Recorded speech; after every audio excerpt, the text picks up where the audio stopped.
Hello everyone, welcome back to my channel. दोस्तों, evening express में आपका बहुत बहुत स्वागत है। लंबे इंतजार के बाद बेसिक शिक्षकों को ऑनलाइन स्कूल होंगे आवंटित। यूपी के 3 लाख शिक्षकों कर्मचारियों के लिए खुशखबरी, वापस मिलेगा 8 साल से काटा जा रहा वेतन। विद्यालय में आराम फरमाते मिले शिक्षक, सभी का वेतन रोका। फिर उठी शिक्षा मित्रों का मानदेय बढ़ाने की मांग। आरोप, आर्थिक तंगी के कारण 2000 से ज़्यादा की मौत हुई। स्कूल से घर लौट रही कक्षा 7 की छात्रा से सामूहिक दुष्कर्म। अफसरों की चली मर्जी, चकाचक स्कूल दिखाकर बचा इलाज। आइए देखते हैं दोस्तों खबरें विस्तार से।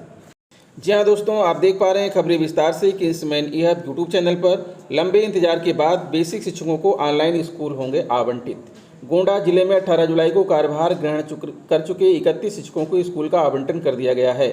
2 महीने तक इन शिक्षकों को स्कूल नहीं मिल सका था। शासन की ओर से स्कूल आवंटन की प्रक्रिया के लिए निर्देश न मिलने से अधिकारी भी बैठे थे। लंबे इंतजार के बाद 15-16 सितंबर को स्कूल आवंटन की प्रक्रिया पूरी होगी। विद्यालयों का आवंटन ऑनलाइन होगा। परिषदीय प्राथमिक स्कूलों के 31 सहायक अध्यापकों के लगभग 2 माह के बाद तैनाती होगी। बीते दिनों हाईकोर्ट के आदेश पर मेरिटोरियस रिजर्व कैटेगरी एमआरसी के शिक्षकों का मनचाहे जिलों में तबादला हुआ था। इन शिक्षकों ने 18 व 19 जुलाई को बेसिक शिक्षा अधिकारी कार्यालय में कार्यभार ग्रहण कर लिया, लेकिन स्कूल आवंटन नहीं हो सका है। स्कूलों में बिना ड्यूटी के ही 2 महीने वेतन का अधिकार तो हो गया है, लेकिन स्कूल नहीं मिल सका। शिक्षक पिछले 1.5 महीने से बीएसए कार्यालय में हाजिरी लगा रहे हैं। बेसिक शिक्षा परिषद के सचिव प्रताप सिंह बघेल ने 7 सितंबर को निर्देश दिया है कि इन शिक्षकों का ऑनलाइन विद्यालय आवंटन 15 व 16 सितंबर को होगा। उसके बाद शिक्षकों के वेतन भुगतान और जिले में कार्यभार ग्रहण करने के बाद डे एरियर भुगतान किया जाएगा। बीएसए अखिलेश प्रताप सिंह का कहना है कि राज्य परियोजना कार्यालय द्वारा उपलब्ध कराए गए ब्यौरे पर एनआईसी के जरिए विद्यालय आवंटन होगा। इसके बाद संबंधित शिक्षक के भुगतान, वेतन भुगतान व एरियर भुगतान की नियमानुसार कार्रवाई होगी। इस प्रक्रिया के बाद जिले स्तर पर प्रस्तावित शिक्षकों के तबादले की प्रक्रिया शुरू होने की उम्मीद जताई जा रही है। यूपी के 3 लाख शिक्षकों कर्मचारियों के लिए खुशखबरी, वापस मिलेगा 8 साल से काटा जा रहा वेतन। उत्तर प्रदेश शिक्षा विभाग की रोक के बावजूद यूपी के शिक्षकों और शिक्षकों की सैलरी से पिछले 8 सालों से गलत ढंग से धनराशि की कटौती की जा रही है, जो अब वापस की जाएगी। विभाग ने उन सभी शिक्षकों और कर्मचारियों की डिटेल जुटाने की प्रक्रिया शुरू कर दी है जिनके वेतन से पैसा काटा जा रहा था।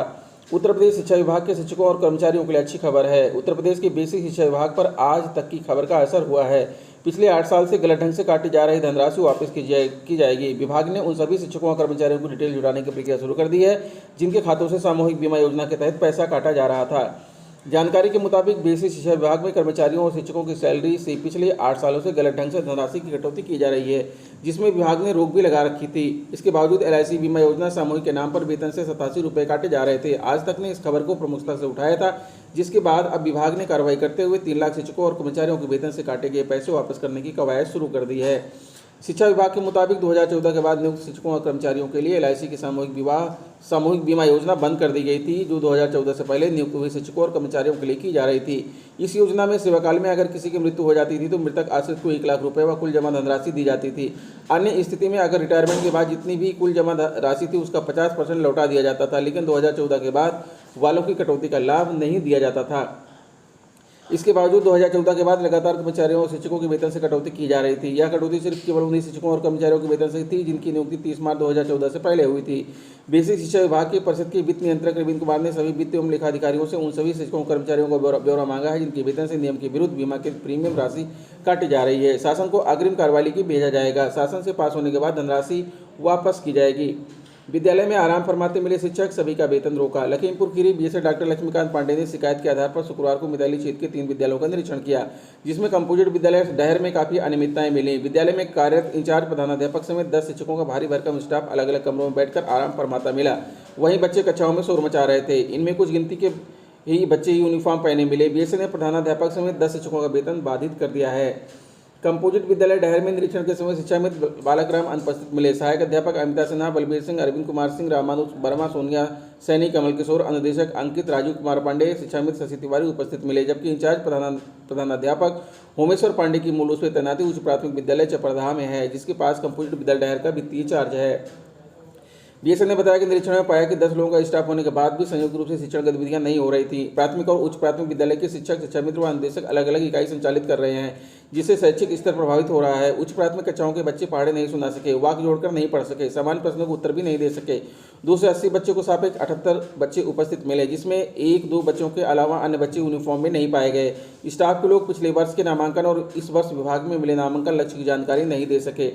विद्यालय का भौतिक परिवेश खराब मिला, परिसर में गंदगी मिली, कंपोजिट ग्रांट से विद्यालय में रंगाई पुताई, साफ सफाई आदि कार्य नहीं कराए गए हैं। बीएसएन ने बताया कि इन कमियों और अव्यवस्थाओं के मद्देनजर समस्त शैक्षिक स्टाफ का वेतन अग्रिम आदेश तक बाधित किया गया है। इसके अलावा वित्तीय प्रभारी प्रधानाध्यापक भुवनेश्वर पांडे का वेतन भी अग्रिम आदेश तक बाधित किया गया है। बीईओ मिताली को निर्देश है कि 20 दिन पर विद्यालय का निरीक्षण करें और विद्यालय में समस्त शैक्षिक व्यवस्थाएं, भौतिक परिवेश एवं एमडीएम योजना के उपयुक्त संचालन आदि की आख्या यथास्थिति उपलब्ध कराएं। इसके बाद बीएसएन ने प्राथमिक विद्यालय गरगटिया का निरीक्षण किया, जहां 62 के सापेक्ष 20 बच्चे उपस्थित मिले। प्राथमिक विद्यालय बबोना में 219 के सापेक्ष 62 बच्चे उपस्थित मिले। शैक्षिक व एमडीएम की गुणवत्ता संतोषजनक नहीं मिली।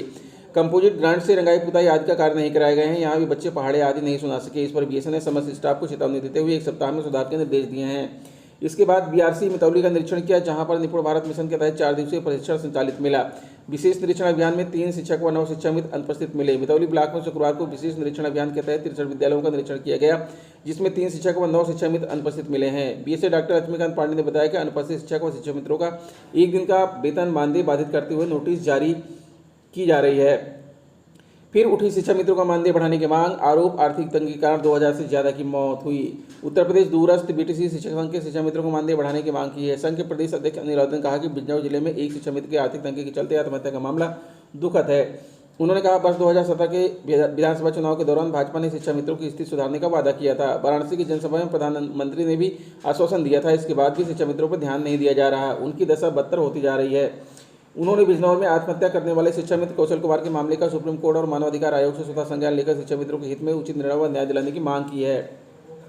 उन्होंने दावा किया है कि अब तक 2000 से भी अधिक शिक्षा मित्रों की मौत आर्थिक तंगी के कारण हो चुकी है। इसके बावजूद कोई ध्यान नहीं दिया जा रहा है। उन्होंने कहा, शिक्षा मित्रों का समायोजन निरस्त हुए 5 साल हो गए हैं, लेकिन उन्हें सिर्फ 10,000 रुपये मानदेय ही दिया जा रहा है, जबकि महंगाई काफ़ी बढ़ गई है। स्कूल से घर लौट रही कक्षा 7 की छात्रा से सामूहिक दुष्कर्म। हापुड़ स्कूल से घर लौट रही कक्षा 7 में पढ़ने वाले दलित किशोरी के साथ 2 युवकों ने खेत में खींचकर दुष्कर्म किया। आरोपियों ने उसकी अश्लील वीडियो भी बना ली और मुंह बंद रखने के लिए उसे सोशल मीडिया पर वायरल करने की धमकी दी। गुमसुम रहने पर मां ने बच्चे से पूछताछ की तो पीड़िता ने आपबीती बताई। पिता की शिकायत पर पुलिस आरोपियों के खिलाफ रिपोर्ट दर्ज करते हुए एक को गिरफ्तार कर लिया है। देहात थाना क्षेत्र के अंतर्गत एक गांव निवासी 13 वर्षीय छात्रा पास के सरकारी स्कूल में कक्षा 7 की छात्रा है। किशोरी की पिता के अनुसार घटना 3 सितंबर की है। दोपहर के समय स्कूल की छुट्टी के बाद छात्रा पैदल ही अपने गांव लौट रही थी। इसी दौरान रास्ते में बाइक पर पहुंचे पड़ोसी गांव के निवासी 2 युवकों शहजादा और भूरे ने उसे किसी बहाने से रोक लिया। दोनों आरोपी किशोरी को खींचकर गन्ने खेत में ले गए और उसके साथ दुष्कर्म किया। इस दौरान किशोरी की अश्लील वीडियो बना ली। किसी को घटना के बारे में बताने वीडियो वायरल करने की धमकी देकर आरोपी फरार हो गए।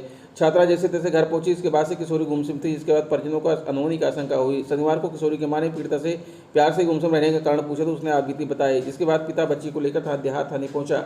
आरोपी दूसरे संप्रदाय के होने के कारण हिंदू जागरण मंच के जिलाध्यक्ष दीपक शर्मा, महामंत्री पवन तोमर, नगर अध्यक्ष नीरज शर्मा, नगर महामंत्री दिनेश ठाकुर, अंकुश चौहान, रोहित सिरोही, रोहित शर्मा, हर्ष भाटी, बाबी पाठक, सौरभ आनंद, अमन चौधरी भी मौके पर पहुंच गया और आरोपियों के खिलाफ कार्रवाई की मांग की।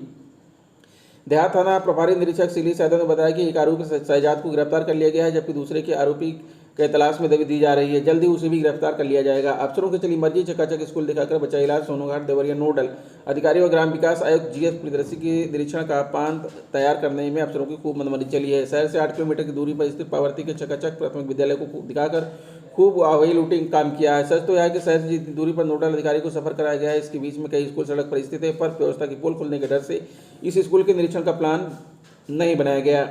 सदर विकासखंड के पार्वतीपुर प्राथमिक स्कूल देवरिया बरहाज मार्ग पर स्थित है। इस स्कूल के 10 ध्वजनाथ में प्रधानाध्यापक शत्रुघ्न मणि है। इनकी मेहनत से स्कूल आज कॉन्वेंट को टक्कर दे रहा है। इस स्कूल के विद्यार्थी पढ़ाई में तेज हैं। नोडल अधिकारी जीएस प्रियदर्शी के पहुंचते ही जिला बेसिक शिक्षा अधिकारी हरिश्चंद्र नाथ ने बुके देकर स्वागत किया। कक्षा 4 को छात्रा आशा और कक्षा 5 की छात्रा सलोनी से बैकबोर्ड पर गुड़ा व जोड़ कराया। नामांकन व उपस्थित पर प्रधानाध्यापक से बात की। तो दोस्तों, ये रहा आज का इवनिंग एक्सप्रेस। आशा करता हूँ वीडियो आपको अच्छी लगी होगी। अगर वीडियो अच्छी लगी तो प्लीज़ हमारे चैनल को सब्सक्राइब करके बेल आइकन को प्रेस कर दीजिए। मिलेंगे आपसे नेक्स्ट वीडियो में कुछ नई जानकारी लेकर। तब तक के लिए नमस्कार।